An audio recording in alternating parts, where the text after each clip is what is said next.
Joining me now here on the Knicks Film School pregame show with the Knicks headed down to the Sunshine State to take on the deceptively doing very well despite what their record might seem, Orlando Magic. It made sense to go in-house to the Blue Wire Podcast Network and welcome on former Gator, according to his Twitter bio, and one half of the Sixth Man Show, Mr. Luke Sylvia. Welcome to the Knicks Film School Podcast. Yeah, I appreciate it, man. It's awesome. I will real quick. The reason that I know, your podcast, being that I'm a Magic fan, is because I've got a couple great buddies of mine that are huge fans of the show and of the Knicks.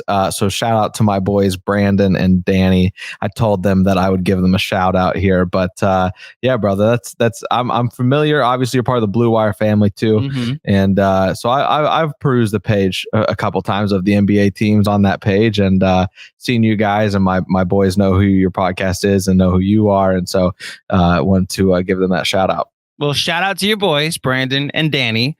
I don't know any Magic fans, or else I'd give them a shout out too. So you're the first, and I'm excited to know how many Magic fans am I going to meet in New York City, unfortunately. That's right. Like they're all in Florida, at least as far as I know. Probably a very ignorant New York thing to say, but I wear it with a badge of honor.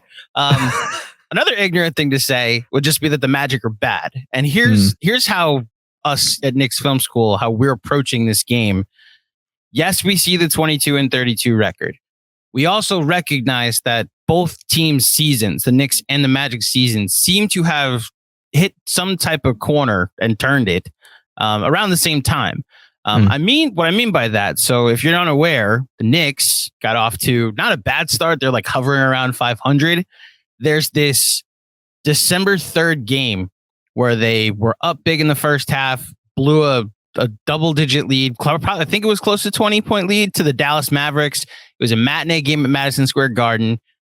Knicks got booed off the floor. They lost by close to 20, gave up like 45 points in the third quarter. It was widely speculated changes will be made if the Knicks lose the next night against Donovan Mitchell and the Cleveland Cavaliers, his first game at the Garden after a summer of them not getting him. The Knicks then went to a 9-man rotation for that game, won 8 straight, and their season has kind of turned around since. And all of the numbers, it's just a clear turnaround from December 4th on. And then I look at the Magic, and throughout my research, I see the 5-20 start. I also see this 6-game winning streak that started December 7th, and that they're 17-12 since that December 7th stretch, at least at the December 7th date. Is it an accurate description of how the season has gone that it's two different ones, that there's the 5-20 version of the team and then the since December 7th version of the team? Yeah. It's been night and day. Right. And I don't know, Andrew, if you've seen Man Games Lost on Twitter, where they basically, so this guy if your team was as injured as mine, you would know this guy.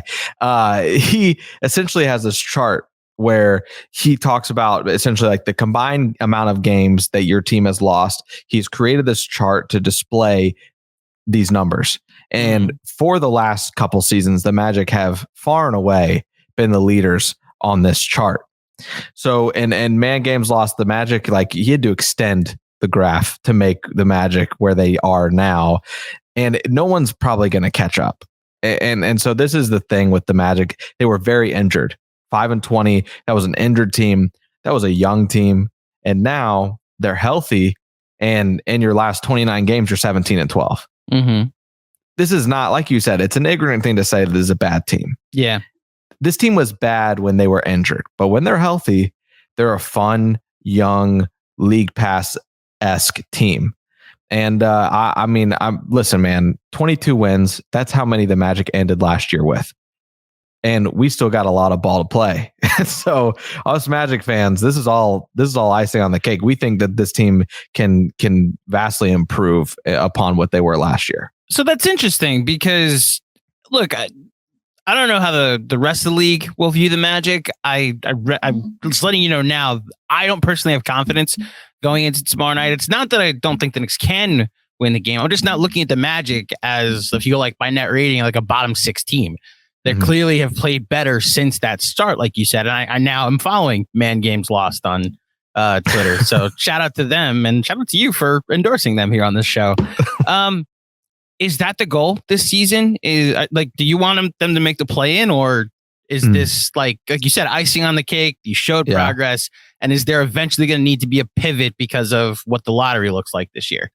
Yeah, man. I think that going into this season, basically the boxes that you wanted to check if you were a Magic fan, at least to us at the 6-man show for Jonathan and myself, is you wanted this team to be healthy, which you didn't get until really 30, 35 games into the season, where the list starts to dwindle as far as the injury list. And then you also want that coming down the stretch, you want to be playing meaningful games. And this is where I love the play-in, because it gives it can make teams shy a little bit away from the tanking aspect and maybe make a stride toward the playoffs. I remember a few seasons ago, the Magic were outside the playoff picture. They rip off, go 22-9 in their those final 31 games. And that team with Vucevic and Evan Fournier, they may become the 7 seed, and they play the Toronto Raptors in the playoffs, who become the eventual champions. So I know what it's like to make the postseason push and be a fan of a team like that.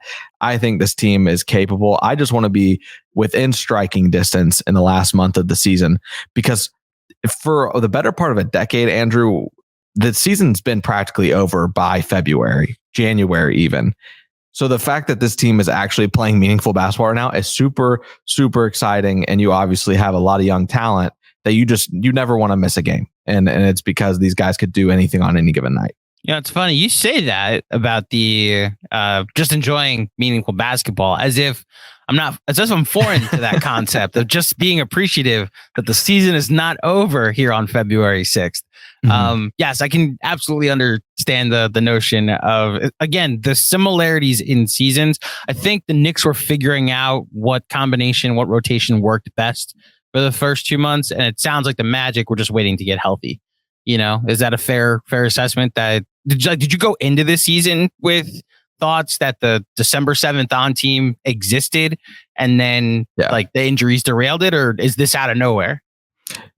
No, I think that we expected that this team was capable of this. Okay. I think going into this season, Paolo Banchero, I saw what the kid did at Summer League, and Summer League isn't the end all be all, but he was impressive. He's huge. And that's what everybody says when they see him in person, is like, Paolo is just much bigger than I even thought he was, or was told, or can see on paper. Just a guy like him. Franz Wagner, we all love Franz Wagner in Orlando.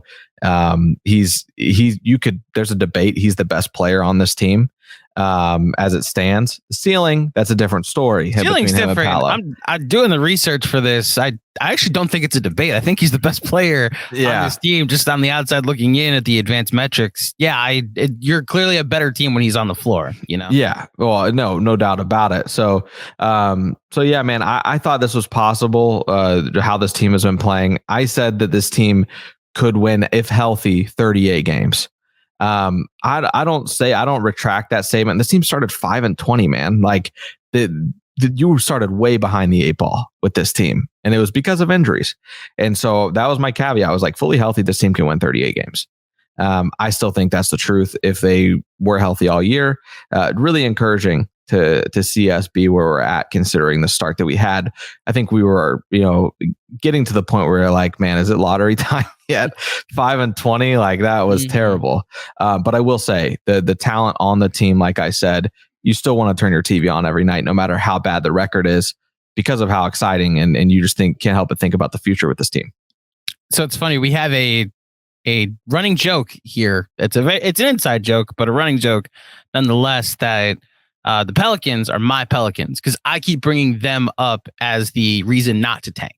Like, I understand the merits of tanking, and it's not necessarily an anti-math thing. It's just an anti-principle thing, that I understand why you would tank. It does not guarantee anything. And getting a young team to experience games that matter, I think, in my opinion, matters more. And you look at the Pelicans last year, and they needed the Lakers to completely self-destruct to get to a spot in the play-in that mattered. But 2 play-in wins, and then this series against the Suns that clearly showed that they were trending in the right direction and pushed them to 6 games hard fought series win by the Suns. And now this year, before Zion got hurt, they were hovering around the 1 seed in the Western Conference. Now, a 10-game losing streak will then derail that, but I blame that more on injuries. I wonder where the Pelicans are on this this man's loss chart. Anyway, point being, I'm drawing parallels to the Magic this season, that you get off to that rough start. The Pelicans started 3-15 last season. And maybe the Magic can be that team when all of these other teams potentially do some work at the deadline this week. And maybe the Raptors fall out of it. Maybe the Bulls fall out of it. Maybe the Magic leapfrog a couple teams and end up in the play-in. This does lead to the deadline, though. And do you think the Magic need to make a move in order to make the play-in or help their chances at the play-in? I guess it's kind of a 3-part question. Do you think they need to? Do you think they will? And do you want them to? Yeah.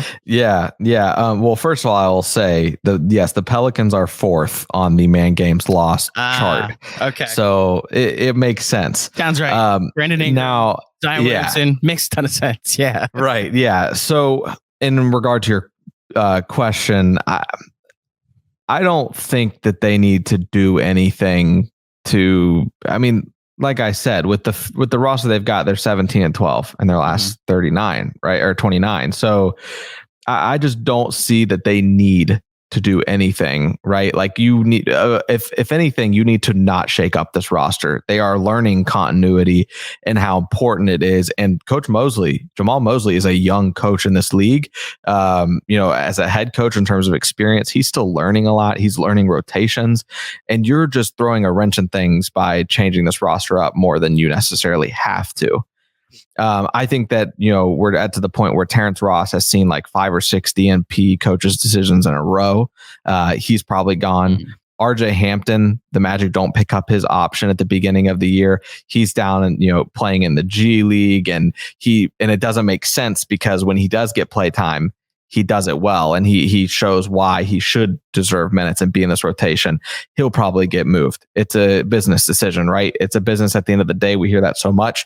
That's the case. Mo Bamba, I think that he could get moved, and Mo Bamba went down swinging against Austin Rivers. So I have a question about that in a second. Don't worry. That could absolutely be the last thing that people remember about Mo Bamba in a Magic jersey, which is hilarious because so many of us called him soft and whatever. And whatever you think about the situation, he still, stood up for himself against Austin Rivers. And so, yeah, I think he could be out the door. So you got him, Terrence Ross, RJ Hampton. I think you could take calls. You're probably taking calls on Gary Harris, but I love Gary Harris. I hope he doesn't go. So no, I think you should get rid of the players that aren't playing, right? Like do whatever, consolidate. At some point, this young roster has to consolidate. You're one of the youngest teams in the league. You got to make decisions. That's what they did with RJ Hampton, as much as I disagree at this point. Mo Bamba, I've been out on him for a couple of years now, and I think that he easily could be, shown the door as well. So we'll see. Really? Mo Bamba? I'm just going by, again, outside looking in, don't watch this team every day like you do. I see that they're +5 when he plays. So I understand it's only 658 minutes, so it's not the largest of sample sizes, but it's 3rd on the team. So what's the eye test disconnect that you think that you're kind of okay with moving him in this sense?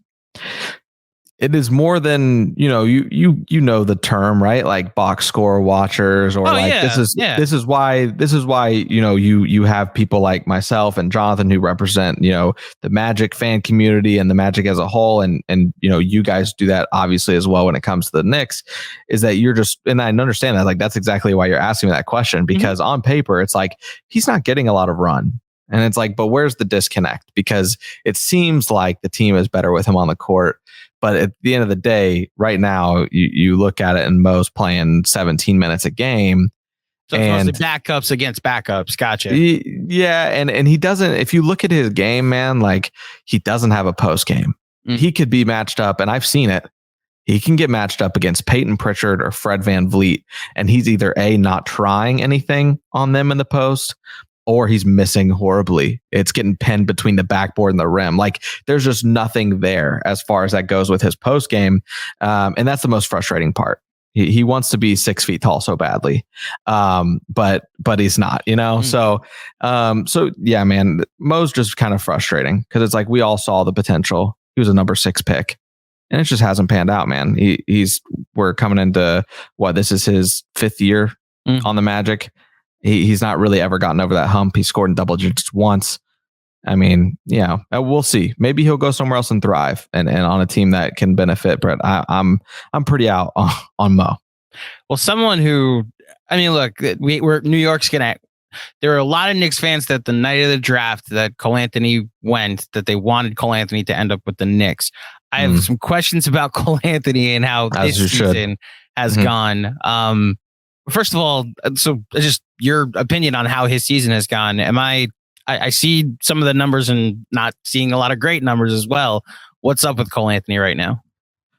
Right now, Cole is the best that he's been this season. Okay. Right now, Cole is efficient. He's kind of keeping he knows his role. He's been the 6th man practically the whole season.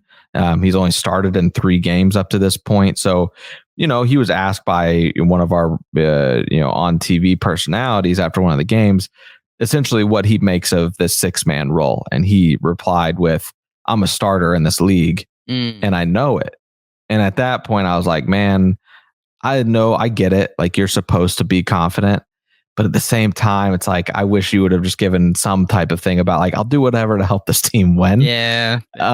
So I don't know that I loved that, but honestly, these last like 10 games, some odd, Cole Anthony has been relatively good. And I'm going to pull it up here on good old Stats Muse here. Shooting 53% from the field, 43% basically from 3 on 3 attempts a game. He is being much better than his total splits will tell you. On the year, he's, shooting 33% from 3 on 3.5 attempts, 44% from the field.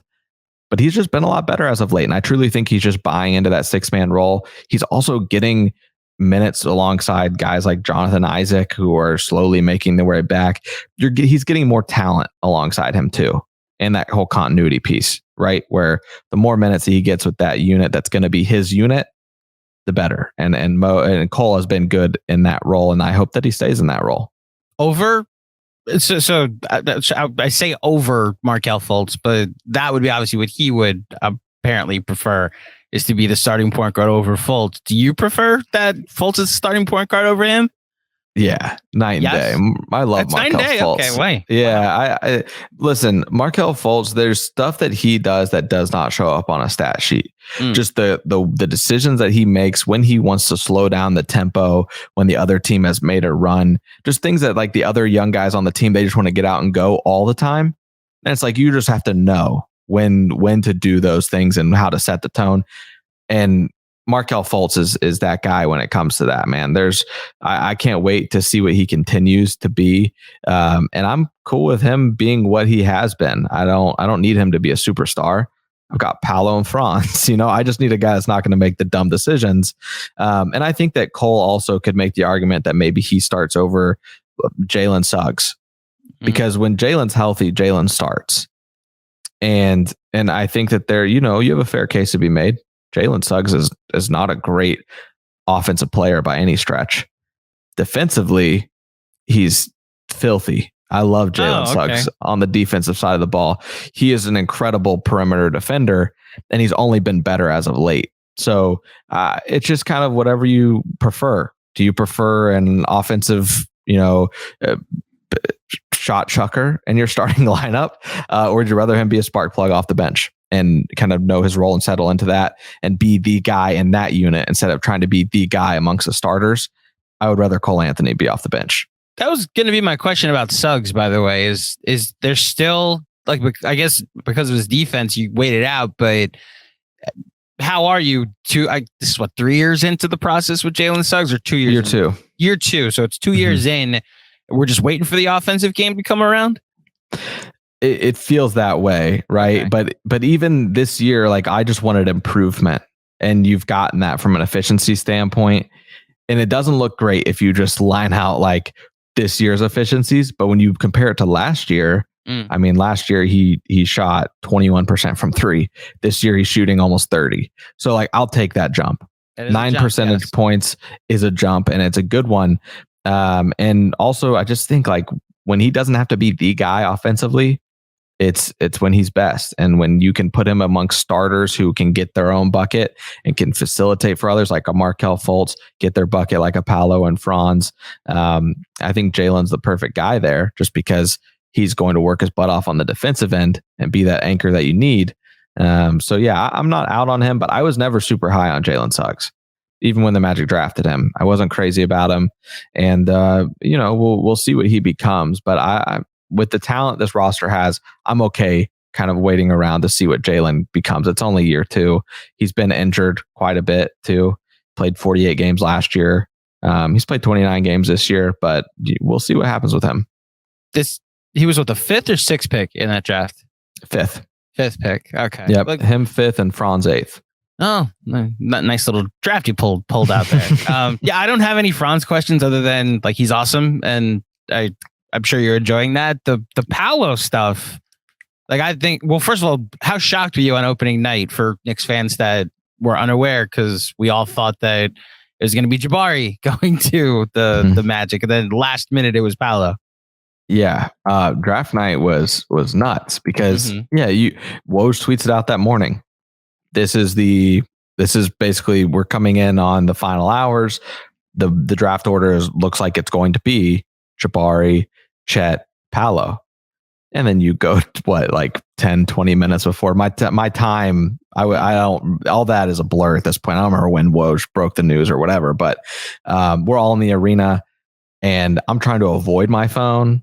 It's very hard to do. And then Woj is up on the screen and says that the Magic are heavily leaning it, looking at him in careful consideration as Paolo Banchero. I wanted Jabari. I had bought into it. Kind of like Houston had bought into Paolo, like they had convinced themselves Paolo was their guy. We had convinced ourselves that Jabari was our guy. It was very clear that Chet was never really an option for us, aside like once we got into the process. So yeah, I didn't know. Paolo, in terms of his 3-point shot, wasn't great. His motor seemed to have question marks around it. And you've seen it at times as a Magic fan. Like sometimes things aren't going his way. He'll hang his head and just let that get the best of him. But his ability to go to the free throw line, that's the one thing that's been such a shock. But yeah, on draft night, that was insane. The Magic finessed the entire league. They finessed Woj. He had tweeted that he confidently tweeted that morning what the draft order would be. So anytime you're able to do that, you just have to laugh. And that's what we tell people. Reports come out about the Magic. You don't know. Nobody knows. We've said that for forever. And I can't believe we fell for it on draft day. Not to the same extent, because I mean, look, I could ask you, what's it like to win a draft lottery more than once? Like the Knicks won the first ever one and got Patrick Ewing and have not moved up in the lottery ever since. During the 2019 season, I got attached to the idea of Zion Williamson. The Knicks were headed toward the worst record in the NBA, and draft lottery night, 3rd pick in the draft goes to the New York Knicks. And I can also understand with Paolo, now that I think the Magic are giving him a little more runway to work on his efficiency. And you nailed it with the free throw rate. A guy averaging 8 free throws a game already as a rookie is signs of things to come, as far as I'm concerned. And you wait for the efficiency to eventually come along. With RJ, similar awful rookie season like Jalen Suggs, and then he takes a jump his second year, and it's been hit and miss since. There's some really good, there's been some really bad, but it's interesting to hear how other franchises develop their players and are a little more patient in that sense. Speaking of the Knicks, the Knicks play the Magic on Tuesday night in Orlando. By the way, listeners might not even know this. Why is it called the 6-Man Show? What's the origin behind the name? Yeah, so the origin behind the name of the 6-Man Show is that the Magic essentially have retired one number, and that's and the only number they've retired is the number 6, and it's for the fans. So our show is, by fans for fans. So that's the whole thing of it, right? Like we're fans of the show. We right now, like as it stands, we have day jobs, right? So like we're very much the fans. We recently got media credentialed, I think starting last season. Must be nice. Yes. Well, different market, but different owner too. Yeah, that's right. So yeah, I mean that's essentially it, right? Like we had someone who tried to put a knock on the show like a year or two ago. I read a comment, and it's always stuck with me, and I try not to let comments, as I'm sure try not to let comments stick with you, right? But the one that made me laugh, and I use it as like an example of our show and our format. It's like they were like, I can't stand this show. It's like two fans talking to each other about the team, and that's it. I was like, that's all we are, man. Like we don't claim to be cap experts or just experts about the team. We just happen to watch every game, and we record twice a week. And that's really our philosophy, and people seem to enjoy that, and we enjoy it. So I don't think we would do this if we didn't. Are the Magic against retiring a second number or two? This feels that way, doesn't it? Okay, we made it. Just off the top of my head, Dwight, Shaq, Penny Hardaway. Yeah. So okay. When Vucevic got traded, a couple seasons ago and shocked all of us on deadline day that morning, we made like a tribute video. And so we rolled it out there, and one of the lines from it was, the Magic should, stop that silly rule and hang your jersey in the rafters. People think fondly of Vucevic, but just to say, like, right, like these like fans are hungry for the Magic to start retiring jerseys, and they just haven't. They have like a Magic Hall of Fame, which is cool, but it's like, I want you to retire some jerseys. So, we'll see when that happens. I hope that it eventually happens, but who knows? If you were put in charge of this, who's the first one that gets his number retired? I think the first one, it's got to be Shaq. Shaq. Okay. Yeah, I would go Shaq, and then I'm retiring Dwight. In my opinion, Dwight is the best Magic player of all time, the most accomplished. So he would not be far behind a Shaq retirement. I'm only retiring Shaq's first because he, was the first one to come in and really change the trajectory. Do you think Penny should get it if you're adding a third? Yeah. Okay. It is, but then you look at the number one, and it's like Penny, but then there was T-Mac, and it's there's Tracy McGrady. Oh man. Yeah. We do share probably an affection for T-Mac a little. It's hard not to. I just growing up, it was him versus Kobe. I know you would probably remember this, and I was in the camp of T-Mac, and then Kobe won his 4th and 5th title. It's like, that argument has been put to bed. Okay. Yeah, our co-host Jonathan, he loves T-Mac, big Penny guy too. Mm-hmm. I love Dwight, and I think that he obviously should have his jersey retired too. I love Dwight. Does it bother you when non-Magic fans and like general NBA historians and analysts and columnists say Dwight isn't a Hall of Famer? It's stupid. It's stupid. That's what that is. It's stupid. Like, it's dumb. What are we talking about? Like he's incredible. 8-time All-Star, 8-time All-NBA, 5-time All-Defensive Team, 3 Defensive Players of the Year. Mm-hmm. Only one to go back to back to back. Like, what are we talking about? Dwight was 3 straight Defensive Players of the Year. Yeah, he's Dwight's basically the Jokic of Defensive Players of the Year. Yeah. So I love, like I said, I love him, and the divorce was messy, but I time heals all things, and I'm over it, and I just want him to get his flowers, and he's without a doubt a Hall of Famer. He's incredible.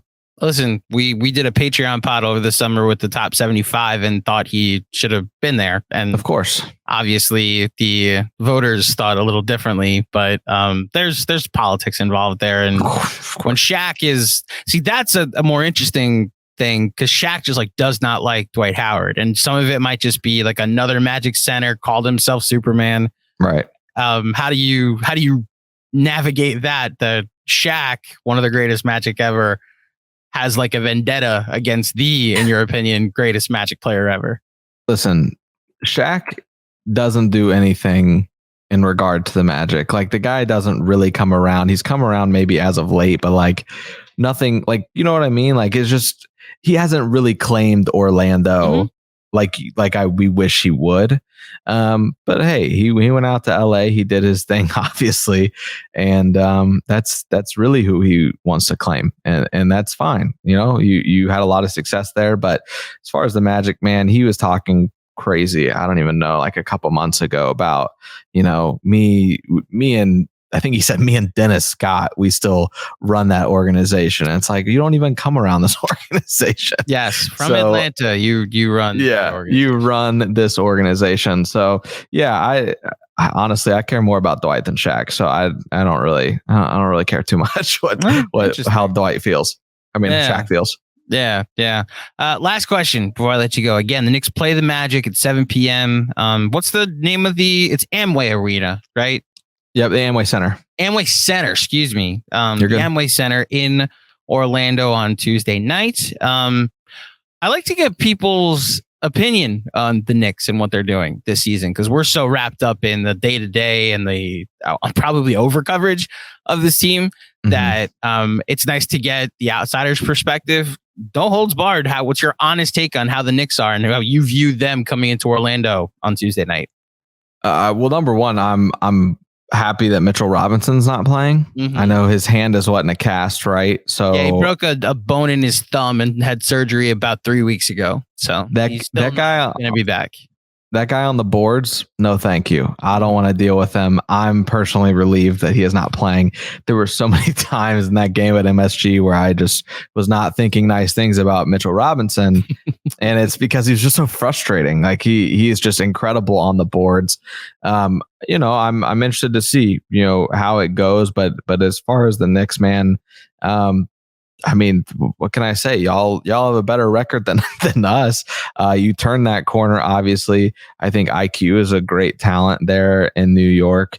You know, I guess so. I don't. Besides from my friends, right? I know their opinions, but as in regards to you and I'm sure your listeners have heard it, but for the sake of myself, I'm happy to answer any questions you got. Of course, so like, as far as IQ goes, what are your thoughts on Quickly and RJ Barrett?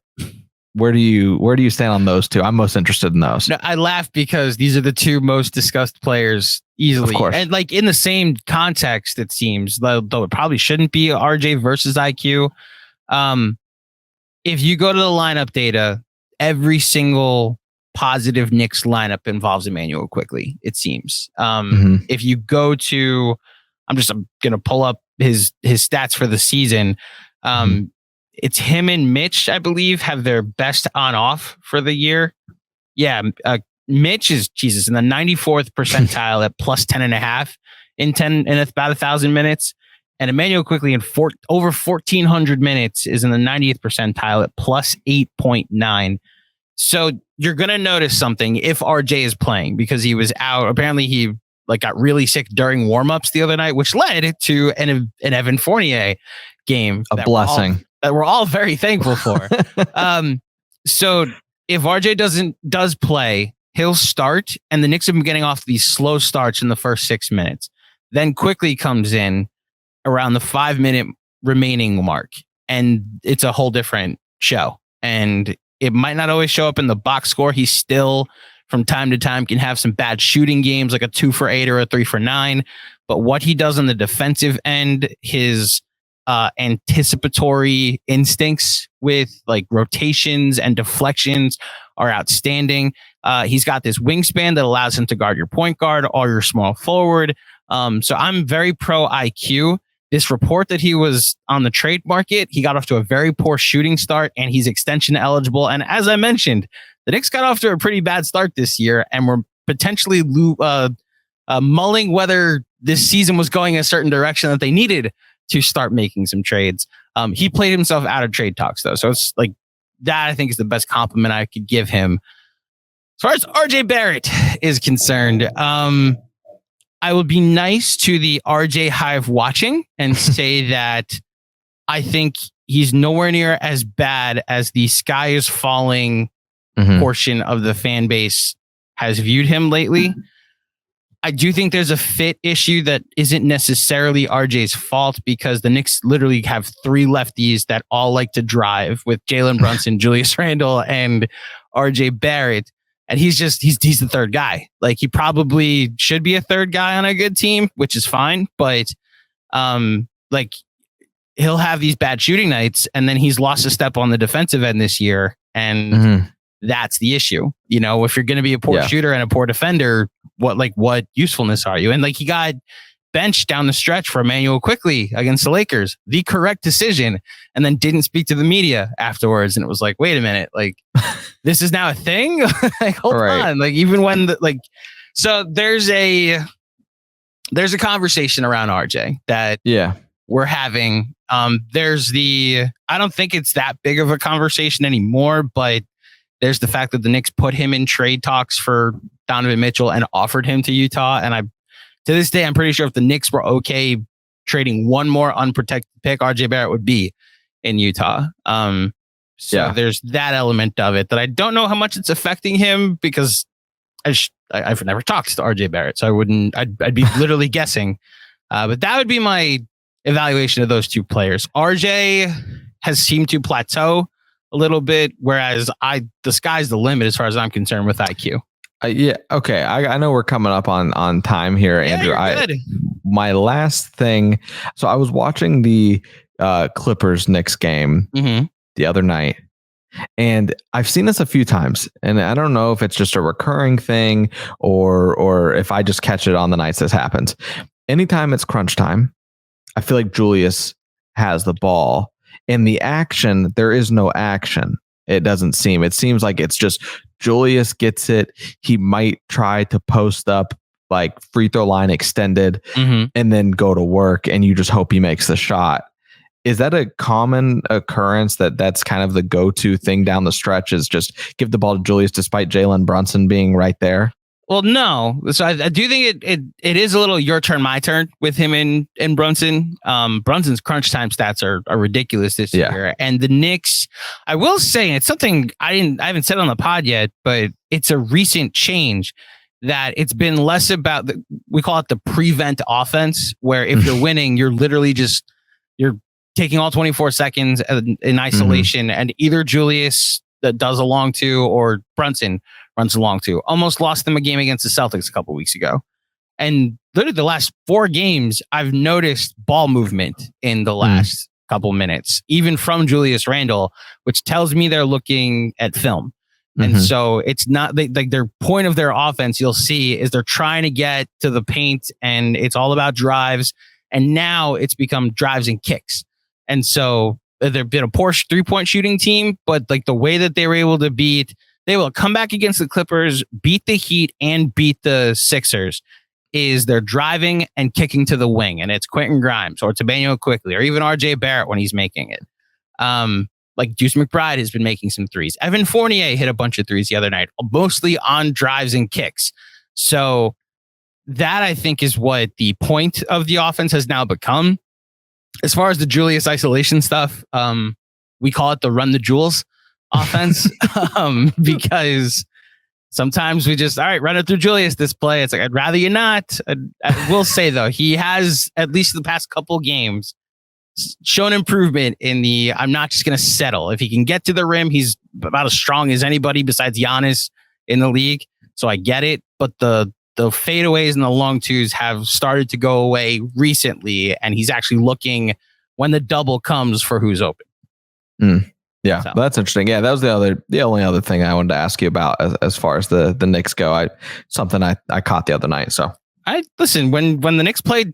Well, I guess at this point when people are listening tonight, look for how many times they're like the shooting chart in particularly. The Knicks, you could tell they've beefed up their analytic department because of where all the shots are being taken on the floor. It's just now executing it and they've started to see some results as well with those scouting reports.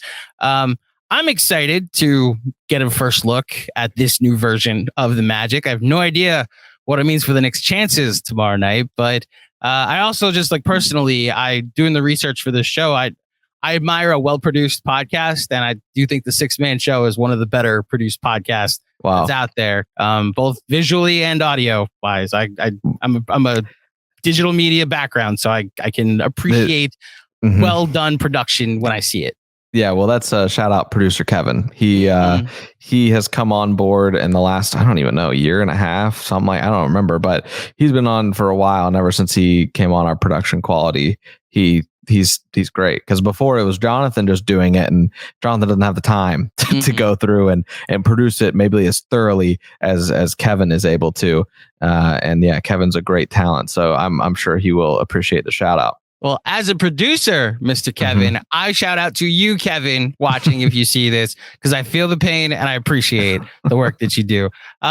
Luke, you've been great with your time. If you could do me a favor, tell everybody where they could find you and the Six Man Show on the internet.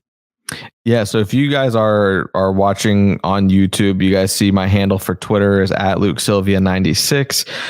But the more important thing that you do is you follow the Six Man Show @SixManShow on Twitter. My Twitter is basically just retweeting all of the Six Man Show tweets anyway.